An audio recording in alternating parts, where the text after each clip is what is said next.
zoom in. Today's guest is Chris Cooke. I'm super excited to have him. Chris is the managing director and business editor of Complete Music Update, a service provider to the music industry. Best known for its media, the CMU Daily, CMU Podcast, CMU Digest, and CMU Trends. The CMU business also provides training and consultancy to music companies, hosts the CMU Insights at the Great Escape Conference, and runs the CMU DIY education program for new talent. He has over 2 decades of experience in the music business and has a law background, so is super competent in explaining very complex stuff in simple ways. So I'm a huge fan and a follower. Welcome, Chris. It's so nice to have you. Thank you for having me. So I wanted to do this because obviously the music industry is one of the industries that has been hit very hard by the pandemic. You could say that, like, along with tourism, music is, because of the live events aspect, is really struggling. But regardless of that, the industry has been one of the fastest to adapt to the changes that we've been facing since the lockdown. And I think it was around mid-March that Youngblood did a live gig on YouTube without an audience. And since then, we've seen countless Instagram live gigs and virtual festivals. And currently, these don't seem to be a major source of revenue for artists. But there's been some recent research that suggests that people kind of want these live streams to continue even after gigs return. So do you expect live streams to continue after the lockdown? That will be really interesting to see, because when obviously the notion of artists performing an online live, so they're doing a show live online, whether that's from their home, as we've seen in recent weeks, or from a venue or a festival or whatever, the technology to deliver live streaming has been there for 20 years, really, certainly 10 years. And there have been some big shows live streamed that have been successful through platforms like YouTube and others over the years. But you're right, it sort of feels like live streaming in the music space never really properly took off until it had to take off, because suddenly you had artists all over the world for whom playing shows, getting on stage is a key part of what they do, both personally and creatively and also commercially. And suddenly they were connecting with their fans through all of these different online platforms. So yeah, it's been really interesting to see both the way that artists have been doing that, and then also the fact that there is an appetite for that.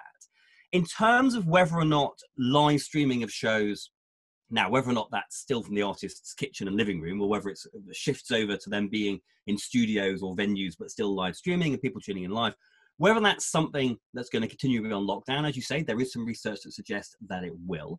I think potentially the live streaming from home has a certain novelty value to it. You know, it's fun seeing artists that you've been following for years, who you're used to seeing play big venues and being on TV, suddenly playing a set in their kitchen. There's a novelty value to that. Now, whether or not that novelty value will live on, I don't know.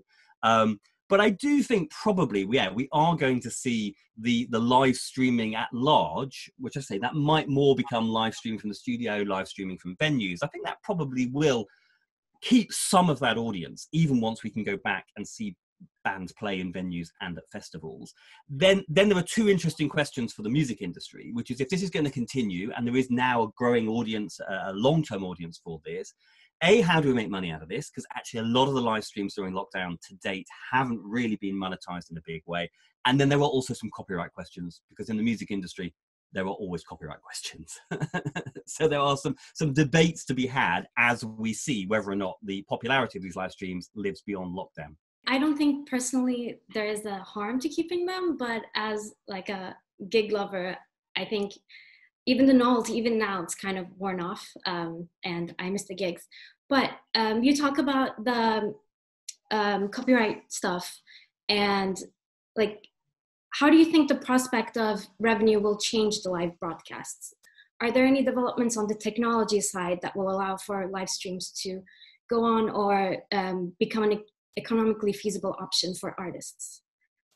Well, it has been interesting seeing what artists themselves have just been doing, particularly in those first few weeks when it really was overnight.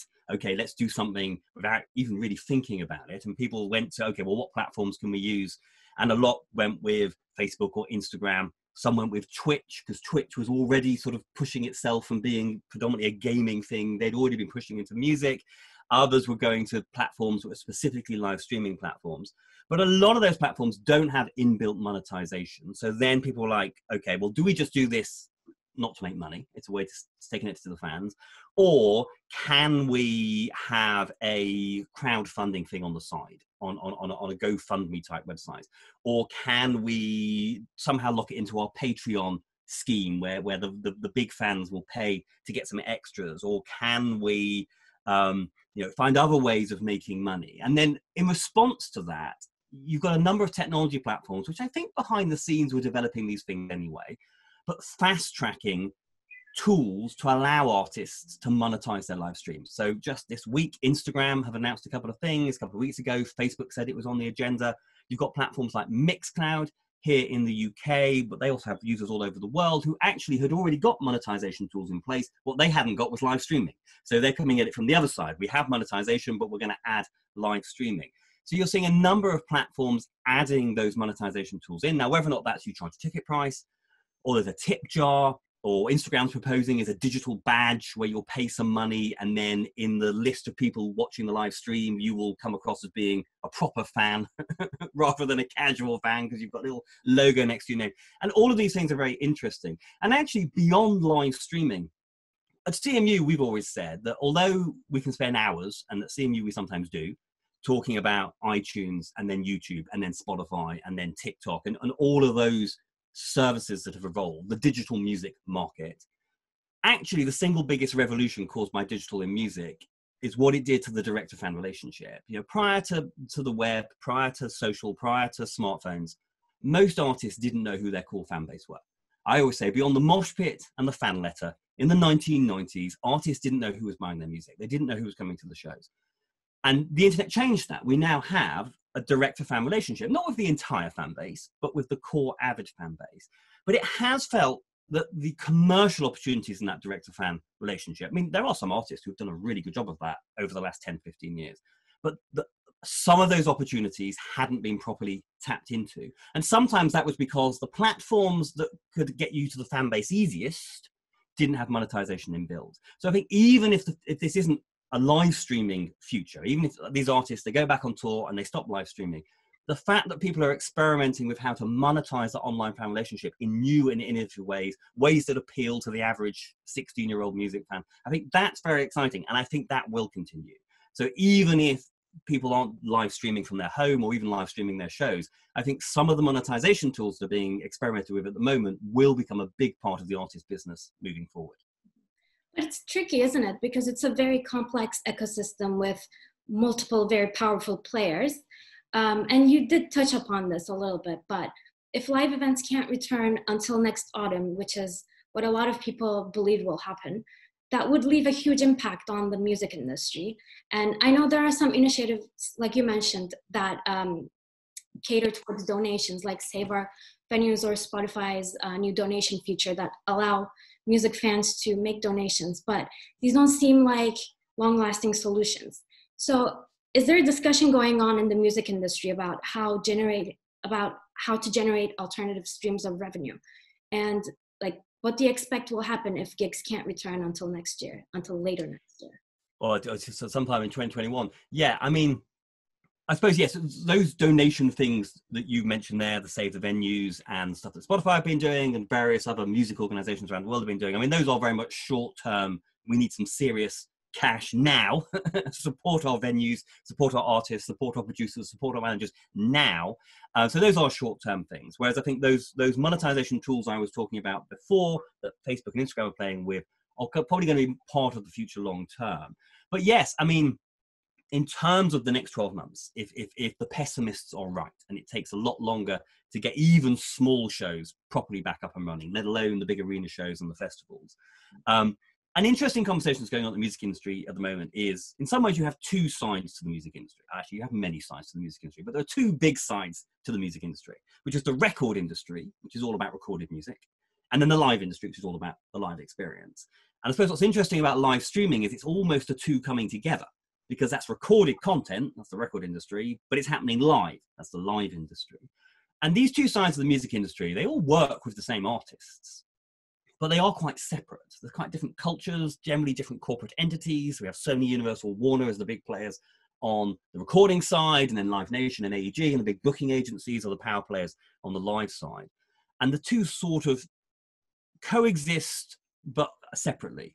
And I suppose if I'm a journalist who likes things that goes in circles, you like a story with a beginning and a middle and end, you could say, okay, well, if you look back at the 2000s, what happened in the 2000s? The internet came along, completely revolutionized how we consumed recorded content. And the record industry had a very bad decade as a result. For various reasons, recorded music went into steep decline. The money coming in for recorded music was going down, down, down. The record industry was in a mess. Meanwhile, the live industry was booming because people were going to more shows, people were going to live music longer. It wasn't just something that young people did now. People were going to live music throughout their lives. The live sector was getting more commercialized. There was more sponsorship money coming in. Ticket prices kept going up. So we had a decade where the record industry was going down, down, down, and the live industry was going up, up, up. And then in about 2015, the record industry bottomed out and has been back into recovery, mainly because of subscriptions. So Spotify, Apple Music type subscription streaming, some other things as well, but really that is what's taken the record industry back into growth. Even before COVID-19 struck, at the end of 2019, when we were sort of doing that, what will happen in the next decade thing, we were sort of thinking, we think there could be a change of fortunes in the next decade, that it might be that the record industry will continue to grow and the live industry have some challenges ahead. This was pre-COVID-19. We were not foreseeing such a massive challenge, which was in essence the forced shutdown of the entire live industry overnight. So I think that is the interesting thing at the moment, that you've had the slow changes in fortunes that we were predicting have become a massive overnight change in fortunes. Because in a way, the record industry, the record industry is hit as well. There are revenue streams for the record industry which are down. If you sell physical discs still, hard to do that when the high street is shut. The synchronization business is affected by the fact that the movie industry has in essence shut down. So the record industry is not immune, but it's a lot more immune than the live industry. So the big debate going on in the music industry at the moment is live industry is completely on hold. Meanwhile, the record industry actually is still doing better than it has done for years because of the streaming boom. And so you've had a shift in fortunes. And I suppose that there's various elements to that. One is for artists. There are quite a lot of artists for whom, for various reasons, their businesses ended up being that they didn't make much from recordings. They made all their money from live. Live stops overnight. They then look to the record companies to keep saying how well they're doing because of streaming. And you've started to get some artists saying, well, hang on a second, we sort of set our businesses in the last 10 years. So we made all our money on live. We sort of just saw streaming as a marketing thing. But now we're not making any money out live and you're making a load of money out streaming. So there's a big conversation going on and there's all sorts of complexities and complications about how the streaming business works behind that. So that is a conversation that is ongoing. As do artists need to get a bigger share of streaming money as well as any new direct to fan money to compensate for the lack of live money? Of course, the other thing we don't know is even if worst case scenario, it's late 2021 before the live industry gets back up and running, once we turn the tap back on, does the live industry just carry on regardless? Or is it changed forever? And there are some people say it's changed forever. Some people say, no. Yes, it could be 12 months before it gets back up and running properly. But once it gets back and running properly, it will all be fine again. So I suppose the question is, are we dealing with a short term, 12 months isn't that short term, is it? But are we dealing with a 12-month challenge? Or are we dealing with challenges and probably opportunities that are going to be here for the next 10 years? And we can all speculate, but I think it's too soon to say. That sounds like bad news for artists. Do you think brands or the business world can help with this? And do you see any collaborations between brands and artists that are prominent? Interesting whether or not brand money can come in and save. I would say for artists, when you say that there's bad news for art, in the 2000s, when the whole narrative was the music industry is crashing because of piracy and whatever, actually the music industry was never crashing. The record industry was crashing. If your business was recorded music, you were in a mess. But actually, if you were an artist who could connect with a fan base and understand who that fan base were, and get those fan base excited about products that you were selling them, actually there were huge opportunities. And I think almost the same is happening now. I think for venues and for promoters and for the people whose business is live music, yes, there's a lot to be worried about. I think for artists, there are short-term concerns for definite. But with artists, if you have a fan base, there will always be ways that you can monetize that fan base. It's working out what that is. And and if you're a small business, it's always a challenge when everything changes overnight. But I think there are always huge opportunities there. And I think the direct to fan thing is a huge opportunity. I think live streaming is a huge opportunity, all the monetization around that. And the reason this is relevant to your brand thing is when brands put money into music, the question is, what does the brand want? Do they want music to go in an advert or content to go on their channel, their YouTube channel or whatever? In which case, that's a record industry thing.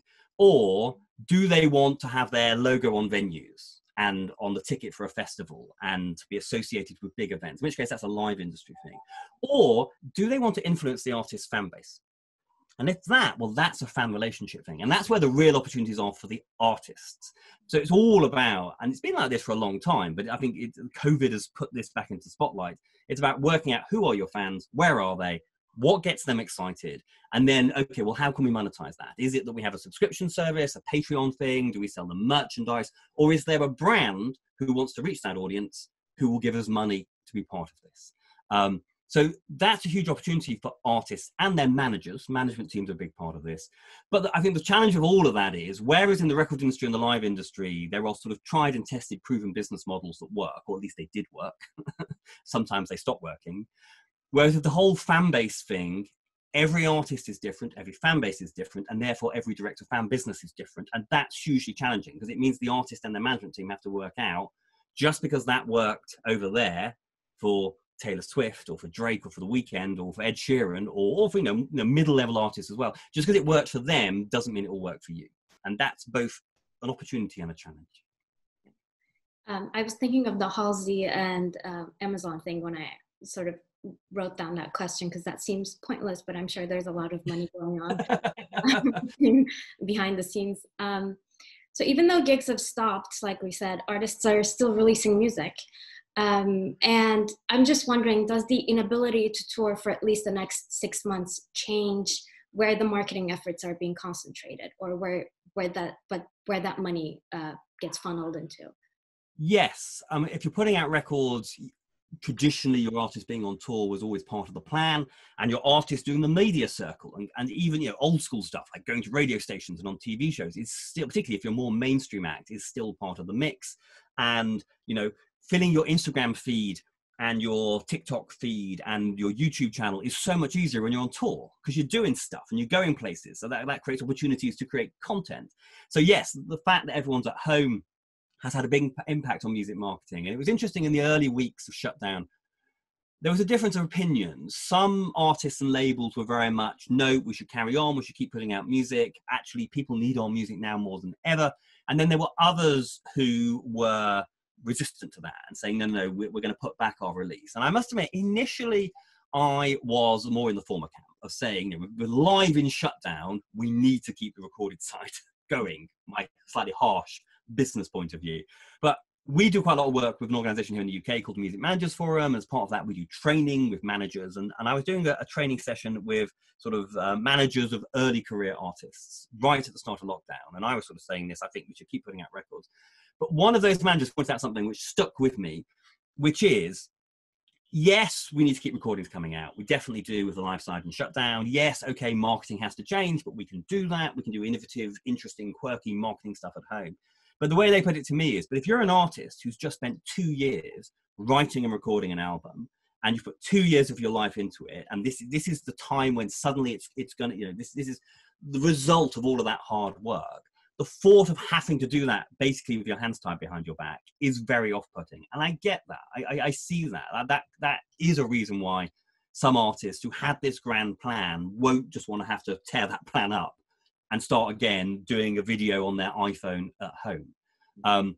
But all of that said, I think on the entrepreneurial spirit should say, we need to keep our fan base engaged. We need to keep getting content out there. And there have been some really interesting things that we've seen people doing from their home that actually in some ways probably engage people and get people excited better than the 50 grand projects that the label had planned to start with. But again, yeah, it's everybody's experimenting, which is both exciting and scary at the same time. Mm-hmm. And is there a new trend that you see? For example, I remember getting on playlists was a big one in the previous years. Is there a new one like that you see is going to be prominent in the future?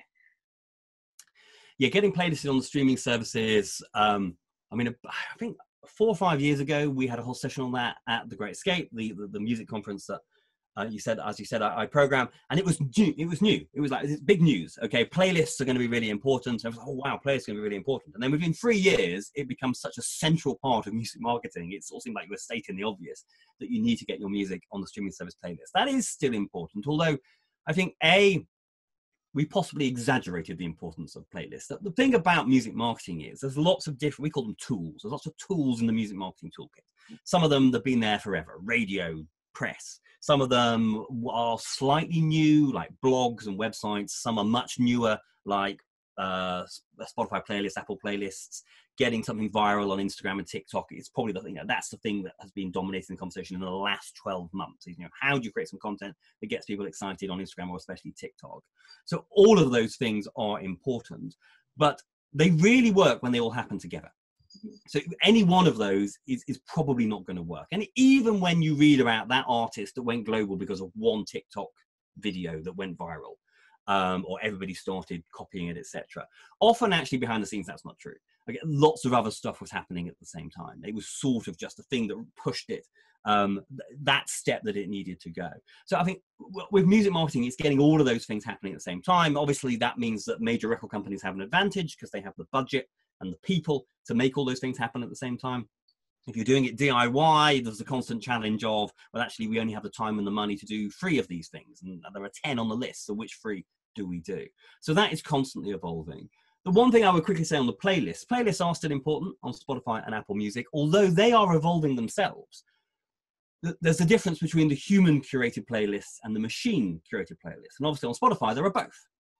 But I do feel, and some of the people I know who do this for a living are saying this, the machine curated playlists are going to become bigger and more important in the years ahead. And so then the question is, okay, well, playlist pitching for the last few years has all been about working out who's in control of the big playlists, whether they are Spotify, Apple employees, or their third-party playlists, and then getting to know those people and pitching your music. How do you pitch to a machine?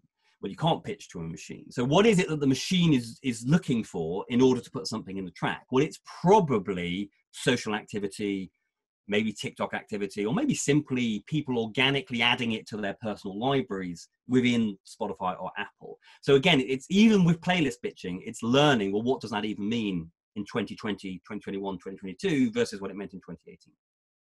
Sounds like a little bit more monopolization on the technology side, sort of getting the power from the people who have put in the work to create and create these playlists and putting it back into the hands of like Spotify. And I don't want to take too much of your time. I could talk to you for hours. I'm so passionate about this, but I want to touch upon transparency before I leave you. And because to my understanding as an outsider to the industry, it seems to be a huge issue. And whether it's figuring out how record deals are made or how revenues from digital streaming is distributed among the various players, transparency is a constant topic of discussion. And the recent issues regarding the refund policies of ticketing platforms such as Ticketmaster and StubHub add a new layer to these transparency issues within the industry. How is the conversation around transparency evolving? You're right, there's a lot of mysteries in the music industry. Added to by the fact, as I explained earlier, the music industry is actually lots of industries, because you have the record industry and you have the live industry, and actually on top of that you could put the publishing industry and the merchandise industry, etc. And transparency is a constant conversation. The work that we do here in the UK with the Music Managers Forum, a lot of that is managers saying to all the business partners, will you please explain to us how this works and how that works? But it's interesting, in your question you touched on, there are multiple transparency debates within the industry, and sometimes one of the dangers is we just talk about transparency, but if we don't define precisely what we mean by that, then we're probably not going to solve the problem. On the recording side, a lot of it is around how the streaming deals are structured, how the streaming business works. It's quite complicated. I've written a very big book about how streaming works. The reason it's a big book is because it's complicated. Does it need to be complicated? Probably not, but for all sorts of reasons of history and the fact that copyright works differently around the world, but the services are global, I'm not sure there's an easy fix to stopping it being so complicated. So yes, on the Streaming side, there's lots of questions, some of which we have made some progress on, some of it we have got some clarity, but then Facebook and Instagram do deals and nobody really understands how those deals work.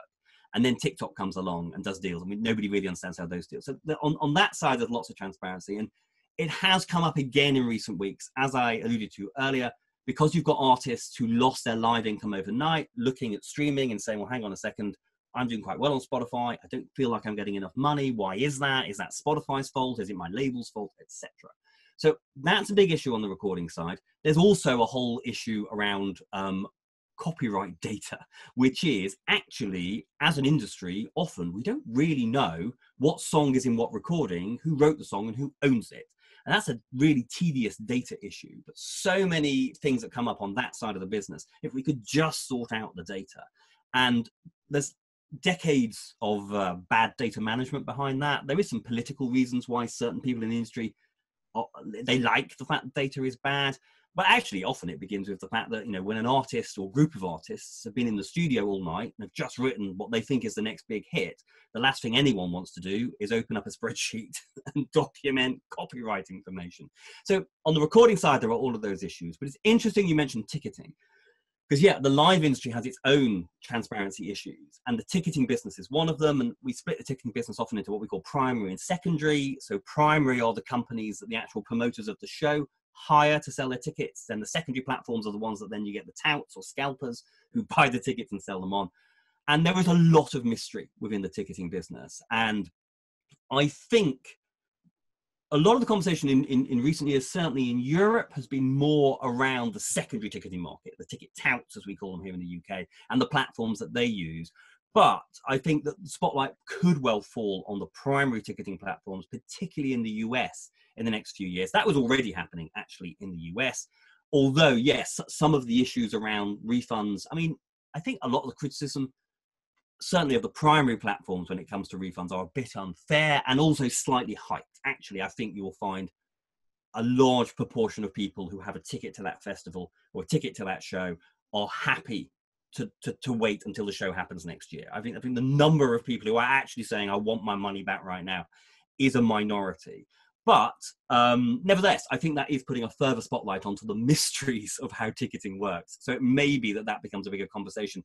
And if the whole live industry is in flux and therefore everyone's trying to work out where it goes next, yeah, those transparency issues are a problem, because if people don't understand how things work, when it stops working, it's hard for everybody to get together and move the conversation on. Well, and to leave things in a lighter note, one more question. Any memorable moments of creativity that stuck with you during the last couple of months? So, for example, for me, I think Insomniac are doing a great job at keeping virtual music festivals interesting. So does anything stand out for you?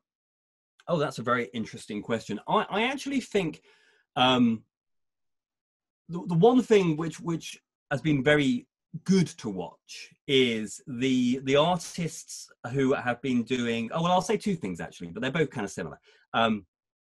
First of all, an artist here in the UK who we actually do some work with, because she's involved in a thing called the Featured Artist Coalition, and we work with her and the FAC on a lot of educational stuff. And a singer-songwriter called Roxanne Sebastian, and she had a new single out. She was meant to be going on tour to promote a single, like you mentioned. She did lots of live streams from her home shows to promote it, but partnered with venues all around the UK. So rather than live streaming on her Instagram, she live streamed on the venue's Instagram. So it was like going on tour. I thought that was a nice, quirky idea. But the other thing is, particularly the more established artists, so like Frank Turner, for example, who did some live stream shows, but not for himself, because he's at a level, no, he's not a grassroots artist who has lost revenue and needs to find other ways of making money. He's in a position where he's fine, but he did some shows in aid of, I think the first one was in aid of his crew, because he couldn't go on tour. So he sort of said, okay, I'm going to do a live show so I can pay my crew some money so that they can then afford to have to take 6 months off. And then he started doing shows in aid of venues that were struggling. So picking a venue and saying, I'm going to do a show, and if you can donate, we're going to support this venue. And actually that then, through a thing called the Music Venue Trust, started a movement of other artists doing the same. So I think, yeah, there is that difference, isn't there, between the grassroots artists who need to find ways to make money because they need the money, versus the more established artists who actually are fine because they have cash flow, but what can they do to help. I also actually, even though if you read the See Me Daily, sometimes we're a little bit sarcastic about things. But BBC Radio 1 got a load of artists together to do a live lounge, one of those sort of like Band-Aid, We Are the World type things, where lots of artists all sing a different line. And usually even though they're often in aid of charity, we're a little bit cynical about those. Whereas I actually thought that one came out really good. I mean, creatively it was good. Obviously it was for a good cause, we know that. But sometimes of those records, they're for a good cause and that's good, but creatively they were like, I'm not sure that came out very well. Whereas I thought that one, the producers who worked on that to get all of those home recorded bits done worked really hard. So yes, so that was a various things. That's quite UK centric of me there. I think all of those are UK, but those are some things that I thought have been really good in recent weeks. I'm excited for the NHS Help vinyl that's going to come out soon, that has all these new unreleased tracks by people like the Vaccines and Sports Team. Yeah, it's nice. Yeah. Definitely nice. Well, thank you so much for your time. This was a lovely chat, and yeah. Well, thank you for having me.